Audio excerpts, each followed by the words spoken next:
சொன்னாய் செங்கோதை மனம் உன் பேச்சில் தந்தாயே உன்னாலே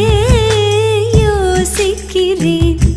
உன் விரலை பிடித்து நடக்கும் நிமிடம் யாசிக்கிறேன் கண்ணுக்குள் புத்தி வைப்பேன் என் செல்ல கண்ணனே வா திதித்த தைச்சதிக்குள் என்னோடு ஆடவாவா அடிக்கடி உன்னை பிடிக்க நான் மன்றாடிட இடப்புறம் விரல் மடக்கி நீ